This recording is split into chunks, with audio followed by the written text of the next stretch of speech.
Immigration is a global issue as more and more people move across borders. The U.S. is now facing questions of how to respond to immigrants who are unexpected, like undocumented immigrants. Currently, one of the few rights undocumented immigrants have is the right to an education.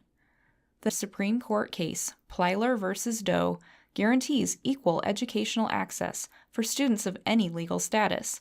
That is, a free, public K-12 education for every child. However, equal access and quality schooling are not guaranteed. Undocumented immigrants often live in poverty. They may also have limited access to health care. Undocumented children may be segregated into low-performing schools. Critically, they may not share information about their legal status and concerns with educators because it's such sensitive info. Fear of deportation is pervasive. Some studies show that when Immigration and Customs Enforcement, or ICE, is in a community, or even if there are rumors of ICE, families have kept their kids out of school, and with good reason.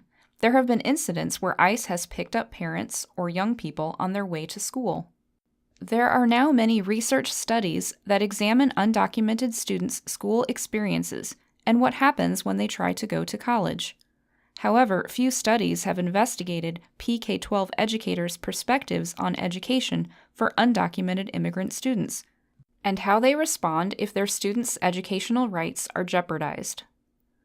This study asks, how do educators acknowledge and respond to community or student fears if ICE is operating within the community? Who do these educators perceive as part of their community in these incidents? And do they take into account the fears of undocumented immigrant school members? Educational leadership scholars have used many approaches to understand how school leaders problem solve and go about making ethical decisions. They have developed ethical frameworks such as the ethic of the profession, abiding by a professional ethical standard and knowing what one's personal ethical views are and how they align or conflict with the profession. The ethic of justice, striving to make decisions that are fair, just, and equitable. The ethic of care, placing a high value on the relationship with those in one's care. The ethic of critique, questioning how institutions, policies, and society privilege some populations but marginalize others, often on the basis of race, gender, or social class. This ethic asks leaders to consider disrupting the status quo if need be, to find ways to empower others. And finally, the ethic of community, which is viewed slightly differently by different scholars, but is largely about how leaders value the impact of their decisions on the community. One scholar in particular, Gail Furman, suggests communities have moral agency. Leaders should engage in dialogues and collaborate with communities to facilitate the moral direction of schools and foster democratic practices together. These ethics, also known as paradigms, are intended to work in concert. That is, a school leader should think critically about each of the ethics when making an ethically complicated decision. To investigate this study's questions and explore what an ethic of community may look like in practice, this study focused on one PK-5 school in Northern California, which we'll call Aurora. Aurora is linguistically, racially, ethnically, socioeconomically, and legally diverse. In winter 2008, the city's school board stated its support of immigrant community members. They emphasized the Plyler decision and undocumented students' legal right to an education. Later that spring, there was an incident in which ICE vans were reportedly within 2 blocks of school. The school leader and other personnel became aware that something was happening when they noticed growing concern among parents and families in the neighborhood. Some children also learned that La Migra, or ICE vans in Spanish, were in the neighborhood and became worried about their parents. To learn how the school dealt with this incident, I conducted interviews with the school principal and 13 other educators, including teachers, counselors, and other personnel. I also observed the local community.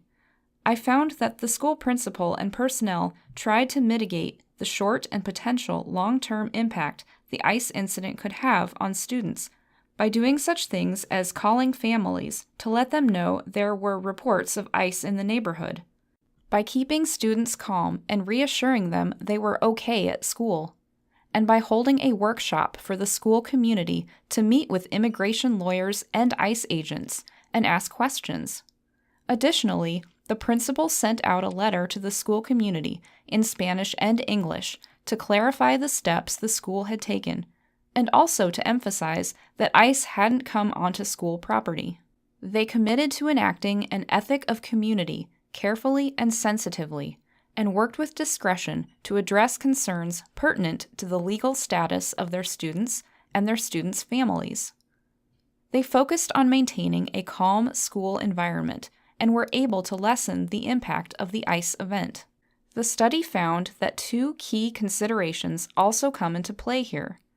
First, the principal and personnel had already established strong school-community relationships. Prior to the event, the school's culture was community-oriented and community-sensitive in nature. People from the community became school employees, had their own children at the school, knew the neighborhood well, and also volunteered in school-related opportunities.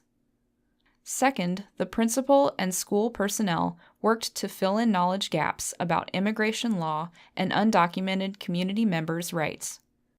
They also sought to magnify community voice. The school made efforts to expand communication among the school, ICE, and the community. What the research study showed was that the Aurora personnel critiqued the social, political, and legal realms that challenge undocumented families and children's access to school. They enacted professional ethical standards and codes of ethics. They used an ethic of community. As nations and schools diversify, and as anti-immigrant rhetoric persists, this study demonstrates why school leaders, practitioners, and legislators should critically consider the meaning they attach to community. Who is considered a part of their community? Who is being excluded, and why?